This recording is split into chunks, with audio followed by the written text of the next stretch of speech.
아멘. 아멘. 할렐루야. 네, 오늘 말씀은 이제 다윗이 도피하면서 겪었던 일들을 하나씩 하나씩 말씀하고 있습니다.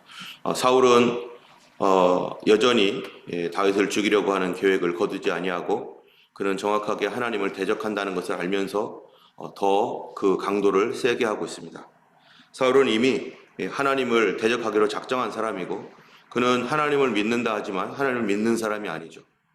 자기에게 있는 이 왕위는 다음 사람에게로 넘어갈 것이고 또 그 다음 사람이 다윗이라는 걸 알고서 하나님 앞에서 정말 겸손하게 어떻게 하면은 잘 이것을 물려줄까라고 하는 이러한 그 선한 마음이 아니라 이것을 끝까지 내가 하나님을 대적하여서라도 내가 쟁취하겠다. 이 왕위는 내 것이다 라고 하는 이 마음. 여러분, 이 마음이 누구의 마음입니까? 이게 바로 사단의 마음입니다. 하나님의 왕되심을 인정하지 않고 내가 그 하나님의 왕위를 내가 쟁취하고 말 것이다. 내가 하나님의 북극지폐에 그 좌정하였고 내가 그 보좌에 나의 보좌를 높이리라 했던 사단이 가졌던 그 마음, 바로 이 이스라엘의 왕은 하나님이 세운 것인데 그 왕을 내가 끝까지 지키겠다라고 했던 이것은 바로 사단이 갖고 있는 마음입니다. 바로 이 사울은요, 이 하나님께서 왕으로 세운 이후, 그리고 그 2년째 되는 그때부터, 그리고 다윗이 골리앗을 죽인 그때부터 본격적으로 어떤 일을 했어요? 하나님을 대적하는 일을 정확하게 해서 갑니다. 그가 죽을 때까지 했던 일은 뭔가? 이스라엘을 다스린다라고 하는 그런 미명하에 그가 했던 일은 바로 하나님을 대적하는 일밖에 없었습니다. 그는 평생토록 왕이 된 이후 하나님을 대적하며 하나님께서 무엇을 원하는지 알면서도 끝까지 그것을 놓지 않으려고 하나님 앞에서 정확하게 반대의 길로 걸어갔던 사람. 그 사람이 바로 사울인 것이죠. 그는 하나님 앞에 내가 잘못했습니다. 용서하소서 뭐 이렇게 하기도 하고 하나님 앞에 이렇게 그런 경우도 있었어요. 그러나 그 모든 것들은 다 그냥 그때 순간에 잠시 있었던 것일 뿐이고 그의 진실한 마음은 이미 사단에게 빼앗긴 상태에서 그는 하나님의 대적자로 평생을, 그래서 하나님을 대적한 왕, 그것은 바로 이 사울입니다. 이 사울에 의해서 다윗은 계속해서 지금 쫓겨나가고 있는데 다윗이 노베 가서 제사장 아히멜렉에게 이르렀다. 21절에 보면 이렇게 되어 있습니다. 맨 처음에는 이, 이 다윗이 어디를 찾아갔습니까? 다윗이 힘들고 어려울 때 찾아갔던 사람은 선지자였습니다. 사무엘을 찾아가서 그곳에서 선지자의 사무엘의 도움을 받으면서 또 보호를 받으면서 있었습니다. 그러다가 이제 선지자 사무엘에게서 떠나서 그 다음에 간 곳이 이제 제사장 아히멜렉에게 갔습니다. 이 다윗이 정말로 하나님 앞에서 이 믿음으로 살아가는 사람이라고 하는 어떤 하나의 증거가 어려울 때 주의 종들을 찾아서 또 영적인 도움과 기도를 부탁하고 그랬던 일들을 다윗이 하고 있는 것이죠. 그런데 다윗이 노베 가서 아히멜렉에게 갔었을 때 아히멜렉이 물어봅니다. 어찌하여 혼자 왔습니까? 물론 그 주변에 몇몇 사람들이 있죠. 그러나 보통 수행해야 할 사람들, 공식적인 멤버들이 오지 않고 다윗과 얼굴도 모르는 몇몇 사람들이 이렇게 왔기 때문에 아니 어찌하여 이렇게 혼자 왔습니까? 라고 물었더니 다윗이 하는 말이 뭐냐면은 왕이 시킨 비밀한 일이 있다. 비밀한 일 때문에 내가 홀로 온 것이다 라고 말을 합니다. 여러분, 이 말의 결과가 어떻게 되었을까요? 다윗이 급해서 그가 사울에게 쫓기고 있다. 사울이 이차저차 하여서 나를 이렇게 하려고 한다 라고 말하지 않고 바로 이제 사울이 시킨 비밀한 일 때문에 내가 왕의 밀정이 되어서 이 일을 하고 있다 라고 이렇게 말하는 것을 아히멜렉은 그대로 믿을 수밖에 없고 그를 믿었습니다. 그리고서 그에게 떡을 주고 또 이런저런 것들을 다 선물을 주고 또 골리앗의 칼도 주고 그랬습니다. 그는 아무것도 알지 못한 채로 그 다윗의 말을 믿었는데요. 그런데 그 결과가 뭐냐면은 나중에 85명과 노베에 있는 그 땅에 있는 모든 가족들까지도 다 죽는 결과가 일어났습니다. 우리가 작은 거짓말, 우리가 사소하게 생각하는 거짓말, 이것은 사소한 건 아니지만은 자기의 생명을 구하기 위해서 다른 사람들을 속이고 이런 굉장히 중대한 일 아니겠어요? 이거 사실은 왕의 정적이죠. 왕의 정치적인 적으로서 지금 되어 있는 다윗이 자기의 상황과 형편에 대하여서 그에게 제사장에게 좀 어느 정도 언지를 주거나 이랬었으면은 좀 상황이 달라졌겠지만은, 그러나 어쨌든 사울은 다윗과 접촉하는 모든 사람들은 죽이려고, 그 사람까지도 죽이려고 혈안이 되었는데 결국 제사장까지도 죽이기로 이 사울은 결정을 합니다. 어느 정도까지 간 상태냐면 이제 하나님의 종들도 인정하지 않고 누구든지 자기의 왕권에 도전하는 모든 사람들은 누구나 가차없이 죽이려고 하는 그런 존재가 바로 사울인 것이죠. 이런 사울과 같은 사람이 어떤 사람이 있었습니까? 헤롯이죠. 헤롯은 자기의 왕권을 탐내는 사람들을 누구도 용납하지 않았습니다. 심지어는 자기의 아내, 자기의 자녀들까지도 자기의 왕권을 탐낼 때 가차없이 죽였던 사람이 바로 헤롯입니다. 그만큼 권력 욕에 아주 눈이 뒤집혀져서 자기의 가족이고 뭐고 다 버리고 오직 권력을 잡겠다라고 하는 일념 하나밖에는 없는 거죠. 그만큼 그는 두려움 가운데 있었던 것이죠. 사울은요, 자기는 두려움 가운데 있습니다. 하나님의 뜻을 정확하게 반대하고 있다는 그 사실을 항상 인지하고 있어요. 때문에 누구든지 자기 주변에서 이상한 기운이 있거나 이상한 낌새가 차리면은 하나님께서 혹시 이 사람을 통해서 나를 제거하려고 하는 것이 아닌가? 하나님이 혹시 저런 일들을 통해서 나를 무너뜨리려고 하는 것이 아닌가? 그럴 때마다 그는 어떻게 하겠어요? 그 반대 방향으로 계속 더 달리는 겁니다. 자기 자신을 누군가가 끌어내리거나 욕을 하거나 또 무슨 이상한 말을 할 때마다 계속해서 의심적인 눈을 가지고서 그 일을 보니까 어떻게 보이겠어요? 다 그렇게 보이는 거죠. 선한 사람이건 악한 사람이건 그 사울 주위에 있는 사람들은 다 그렇게밖에 안 보이는 거예요. 그러니까 자기 혼자 고립되고 계속해서 모든 사람들이 그렇겠거니, 당연히 그렇겠거니 하면서 생각하고 있는 것입니다. 그러다 보니까 주의 종들의 말도 전혀 먹히지 않고 자기를 세웠던 사무엘조차도 말하고 지내지도 않고 사무엘 말도 듣지 않는 거죠, 지금. 그리고 제사장들도 그가 결국 다 죽이는 그런 일들을 자행하게 됩니다.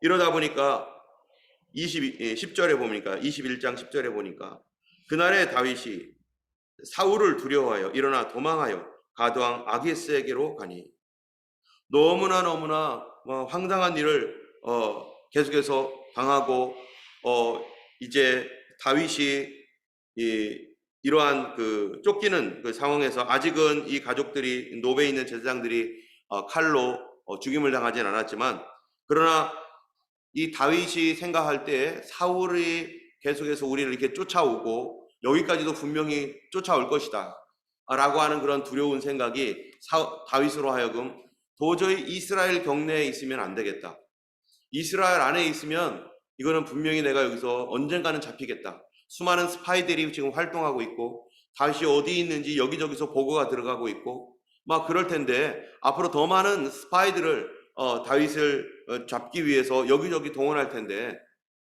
그러면은 다윗은 어디에 있든지 이스라엘 안에서는 추격당할 수밖에 없다는 것을 잘 알고 있습니다. 그러다 보니까 가장 좋은 방법은 이스라엘 밖으로 나가는 거죠.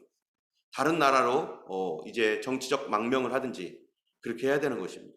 그렇지 않고서는 자기 목숨을 살 수가 없어요. 그런데 문제는 뭐냐면은 과연 그것이 하나님의 뜻이냐는 거예요. 과연 그것이 하나님이 기뻐하는 일이냐는 거예요. 이스라엘 안에 있으면 어마어마한 고통과 두려움과 계속적인 추격과 목숨이 위험한 지경에 있게 되고, 이스라엘 밖에 가면은 그래도 이 국경지대를 나갔기 때문에 안전하게 거할 수 있는데 과연 하나님은 무엇을 원하는가? 인간적인 생각으로는 밖으로 나가는 것이 당연한 것이죠. 밖으로 나가야 살겠죠. 그렇죠. 지금도 정치적 망명을 위해서 많은 사람들이 해외로 도피하거나 이러잖아요. 그러면은 찾기 참 어렵습니다.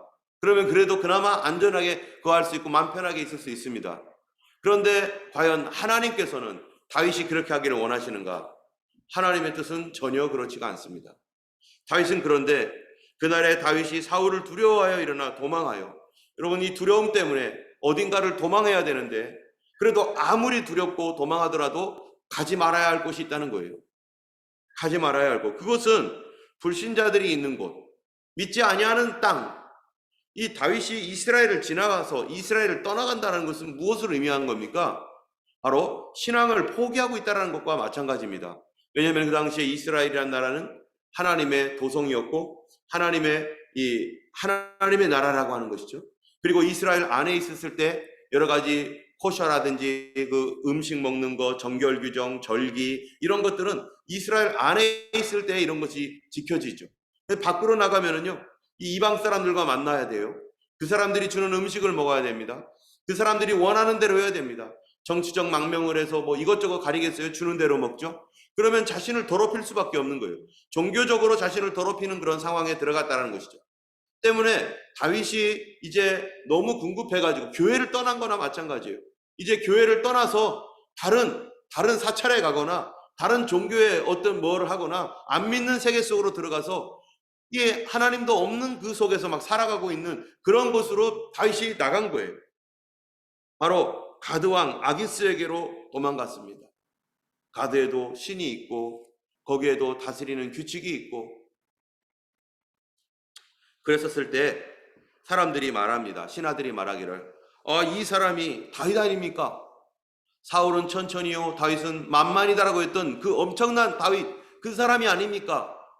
하고 다윗을 알아보니까 사람들이 저 다윗이 저기 왜 왔지? 하면서 사람들의 눈이 이상해지는 거죠. 그걸 보면서 다윗이 내가 여기서 다윗이라는 것이 탄로나거나 내가 다윗이라고 하는 것이 사람들에게 알려지면 내가 여기서 죽겠구나. 내가 여기서 정말로 죽겠구나. 이거는 내가 살려고 왔는데 호랑이 굴에 들어왔네. 그래서 다윗이 부끄럽지만 어떤 일을 합니까? 12절에 보니까 이렇게 말합니다. 다윗이 이 말을 그의 마음에 두고 가드왕 아기스를 심히 두려워하여. 사울도 두려운데 안 믿는 세계에 왔더니 여기는 더 악한 존재가 있는 거예요. 그 아기스가 자기를 죽일 것 같은 거예요. 두려워하여 그들 앞에서 그의 행동을 변하여 미친 채 하고 대문짝에 그적거리며 침을 수염에 흘리며, 그냥 갑자기 다윗이요 그냥 뭐 어떻게 할 수가 없으니까 미친 사람처럼 보이기 위해서 미친 짓을 한 거예요. 여러분, 사람이 아무리 제정신이지만 미친 짓 하기 쉽습니까? 미친 짓을 하려면 사람들이 믿도록 미친 짓을 해야 될 거 아니겠어요? 그냥 이 대충 미친 짓을 하는 게 아니죠. 거기에 있는 사람들이 보고 전문가들도 있을 거 아니겠어요? 어떤 사람들의 말에 의하면은 심지어 다윗이 이 아침부터 이런 얘기해서 저기 하지만 자기 똥까지 먹었다, 이렇게 전설에 의하면은 완전히 미친 사람처럼 행동을 한 거예요. 침을 흘리며 얼마나 창피합니까? 자기의 같이 갔던 그런 사람들 앞에서, 그리고 적의 왕 앞에서 미친 짓을 하면서 막 그냥 정신없는 사람처럼. 여러분, 우리가 이 신앙생활 하다 보면은 어려운 일이 있을 수 있습니다. 힘든 일도 있고 애매하게 고난을 당하고 다른 사람이 나를 모함하기도 하고, 나는 그러지 않았는데 정말로 나를 시기하고 질투하는 사람들이 교회 안에도 왜 없겠어요? 당연히 있죠. 하나님 앞에서 그것이 안 되는 줄 알면서 사울처럼 그런 일을 하는 사람들이 있습니다.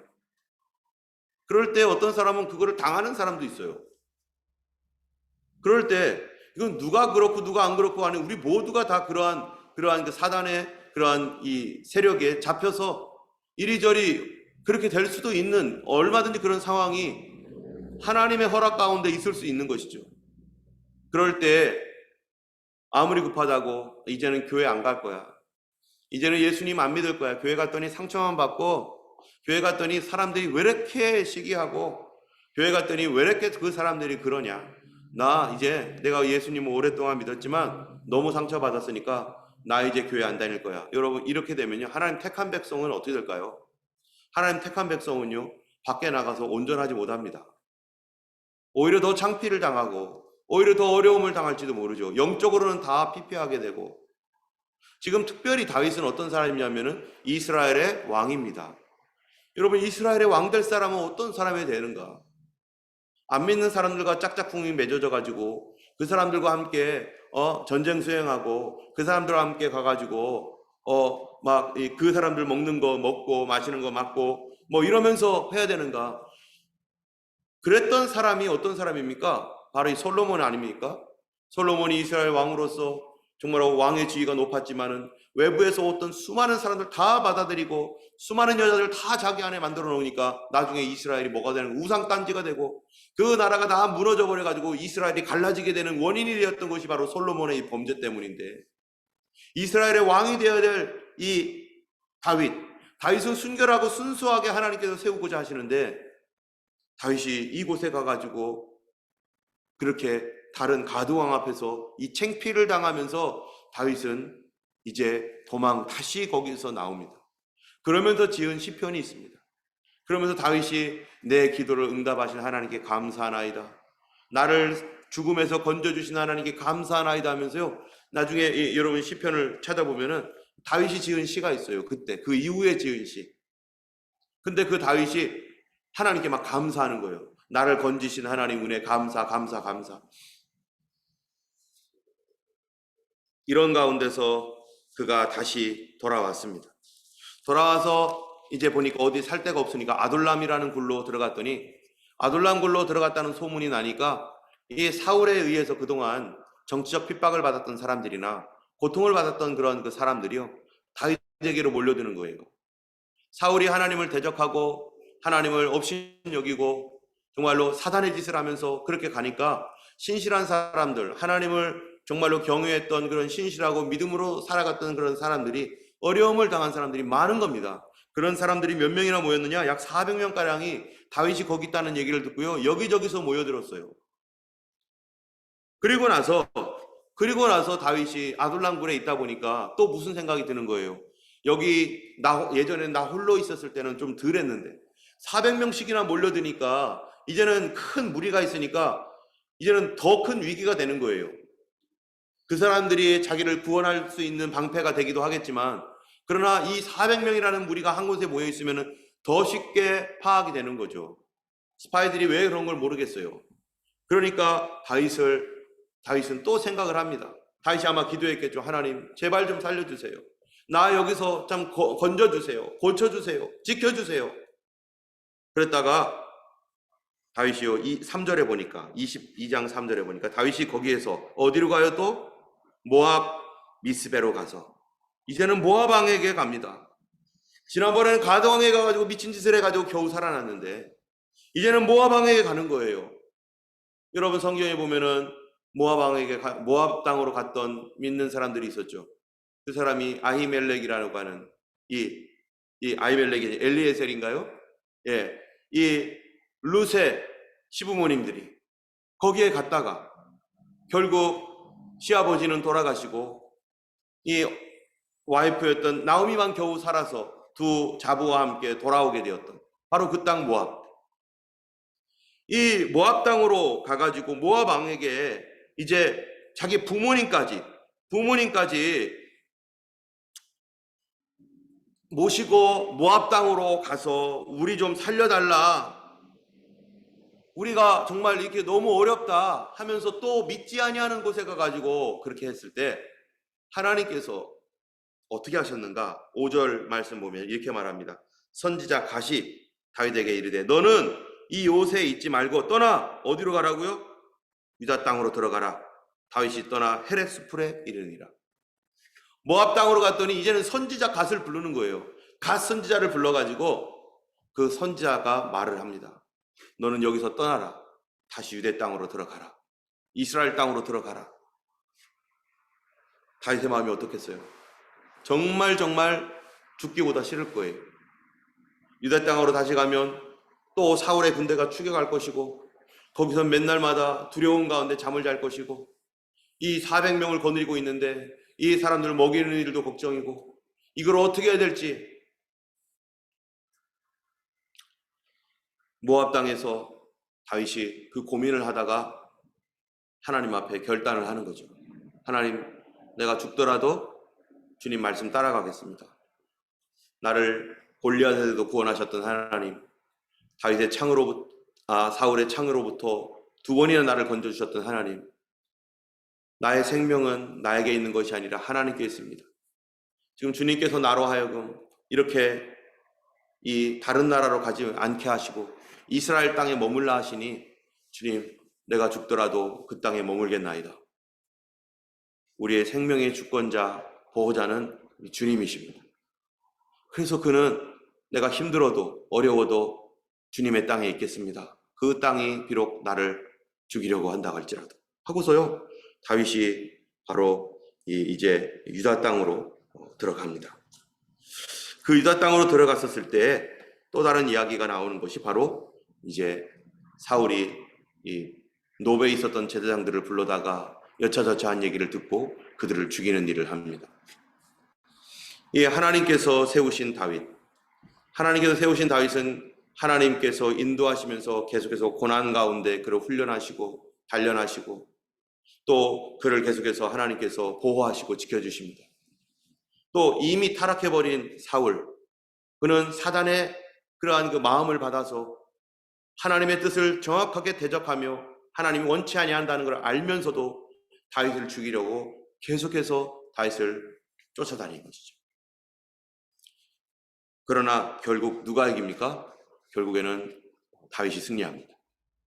그 일을 통해서 다윗은 수많은 시편들을 기록합니다. 우리의 인생 가운데 우리가 살면서 정말로 예수님을 믿지만 어려운 일들도 우리가 겪습니다. 그러나 그 모든 일들을 결국 하나님이 알고 계시고 하나님이 통치하시고 하나님께서 붙들어 주시고, 그러한 일들을 했을 때 하나님께서 결국 다윗을 높여주셔서 왕이 되게 하셨던 것처럼 우리의 삶 가운데서도 우리의 인생이 쉽지 않지만, 그러나 이 모든 일에 누구를 의지하여? 하나님을 의지할 때 하나님께서 승리하게 하시고, 그리하여서 정말로 하나님 기뻐하시는 일들을 우리가 성취하여 나갈 때 하나님께서 그 일을 통해서 영광 받으실 것이고, 또 많은 대적들을 무너지게 했던 수많은 간증들이 우리에게 있을 것입니다. 저도 호주에 와서 호주 오기 전부터 여러 가지 일들이 있었을 때 참으로 그런 모든 일들을 정말 오직 예수님 의지하는 믿음, 하나님의 도움이 없었으면 감당 못할 수 있었을, 감당이 안 되는 그런 많은 일들, 어려움도 있었지만, 그러나 그것을 지나고 나면은 그것이 큰 간증이 되고 큰 감사가 되고 큰 기쁨이 되고 큰 능력이 되고 하나님 나라에서 영원토록 자랑할 수 있는, 하나님의 이름을 찬송할 수 있는 그런 귀한 간증이 될 것입니다. 오늘 하루 살아갈 때 참으로 우리의 마음을 주님께, 어려울수록 무엇을 해야 됩니까? 하나님께 물어야 됩니다. 어려운 문제가 있을 때 나 혼자 머릿속으로 궁리하면서 내가 스스로 해결하려고 이리 뛰고 저리 뛰고 하지 말고, 바로 힘든 일이 있을 때 주님 무엇을 원하시나이까? 어떻게 가야 됩니까? 하나님 징조를 보여주시고 말씀을 보여주시고 사인을 하여 주시옵소서. 그랬을 때 주께서 그러한 시간을 통해서 하나님은 우리와 친밀해질 뿐만 아니라 하나님의 음성 듣는 삶이 무엇인지, 그리고 예수를 믿는 믿음이라는 것이 어떠한 것인지 알게 하는 것이죠. 그냥 모든 것에서 보호받는 것이 아니라 모든 것을 이길 수 있는 사람, 그것을 가리켜서 성경에서는요 형통하다라고 합니다. 여러분 시편에 보면은 복에 대해서 얘기가 나옵니다. 복 있는 사람은 악인의 꾀를 쫓지 아니하며 죄인의 길에 서지 아니하고 오만한 자의 자리에 앉지 아니하고 오직 여호와의 율법을 즐거워하여 그 율법을 주야로 묵상하는 자로다. 여러분 이게 복이라고 하는 말이 시편 1편에 나와 있는 복이라는 게 무슨 의미일까요? 예수 믿는 사람들은 복 받은 사람이라고 하는데, 하나님의 복, 신령한 복을 받은 사람인데 정말로 복 받은 사람은 어떻게 사는 사람일까요? 복이라고 하는 그 말 자체가 이런 뜻이에요. 똑바로 걷다. 똑바로 걷는 것이 복이라는 것입니다. 여러분 다리가 불편하면 똑바로 못 걷습니다. 어깨가 불편하거나 허리가 불편하면은 아프면 똑바로 못 걷습니다. 똑바로 걷고 싶어도 못 걸어요. 고쳐져야만 똑바로 걸을 수 있죠. 우리의 영혼도요, 한쪽으로 기울어져 있거나 어디가 문제가 있으면요 똑바로 걸을 수가 없어요. 그런데 복은 똑바로 걷는 게 복이라는 거예요. 우리 하나님께서 우리를 똑바르게 고쳐주셔서 똑바로 걸을 때 참으로 우리가 하나님께서 이 형통케 하신다. 맨 끝에 보면 여호와께서 의인의 길은 인정하시고 형통케 하신다고 하셨던 말씀과 같이 우리 하나님께서 바르게 걸을 때 잘못된 모든 것들을 이길 수 있게 하시고 그런 것들을 다 승리케 하시는 하나님의 은혜가 우리에게 있습니다. 오늘 우리의 하루 살아갈 때 정말 똑바로 걸어갈 수 있는 능력을 달라고, 하나님 똑바로 볼 수 있게 해주시고 똑바로 걸을 수 있도록 해주시고 내 몸을 똑바로 펴서 내 영혼을 똑바로 펴서 하나님이여 분별할 수 있도록 하셔서 주님 기뻐하시는 그 길 대신 예수님 길로 걸어갈 수 있는 우리 모두가 되도록 주님 앞에 그렇게 기도하고 오늘도 승리하시는 하루 되기를 예수님의 이름으로 축원합니다. 기도하겠습니다. 걸어가신 하나님 아버지 감사합니다. 오늘도 우리에게 새 날을 주셨습니다. 아버지 하나님, 이 날도 하나님 주 예수와 동행하게 하여 주시고 모든 일에 주님께 묻고 의지하며 믿음으로 살아가는 하루 되게 하여 주옵소서. 성도들을 보호하시고 지켜주시며 육신의 연약한 가운데 있는 성도들 하나님 참으로 강건케 하여 주시옵소서. 또 감기로 인하여 또 코로나로 인하여 어려움을 겪고 있는 하나님 많은 사람들이 있습니다. 주님, 그러나 그런 모든 것에도 불구하고 다 이길 수 있는 강인한 체력과 아버지 건강함을 주셔서 어떠한 질병도 하나님 이길 수 있는 하나님 그러한 사람들이 되게 하여 주시옵시고 아버지 하나님이여 참으로 우리 삶 속에서도 하나님 어떠한 문제나 어려움도 다 극복하고 이길 수 있는 하나님의 견고한 믿음, 승리하는 믿음, 형통한 믿음 되게 하여 주옵소서. 오늘도 하나님 기도할 때 깨닫는 마음 주시고 하나님과 더욱 친밀해지게 하시며 아버지 하나님 주님의 뜻대로 순종할 수 있도록 역사하여 주옵소서. 감사드리며 우리 주 예수 그리스도 이름으로 기도드렸습니다. 아멘. 하늘에 계신 우리 아버지 이름이 거룩히 여김을 받으시오며 나라의 임하옵시며 뜻이 하늘에서 이룬 것 같이 땅에서도 이루어지이다. 오늘날 우리에게 일용할 양식을 주옵시고 우리가 우리에게 죄 지은 자를 사하여 준 것 같이 우리 죄를 사하여 주옵시고 우리를 시험에 들게 하지 마옵시고 다만 악에서 구하옵소서. 주의 나라와 권세와 영광이 아버지께 영원히 있사옵나이다. 아멘.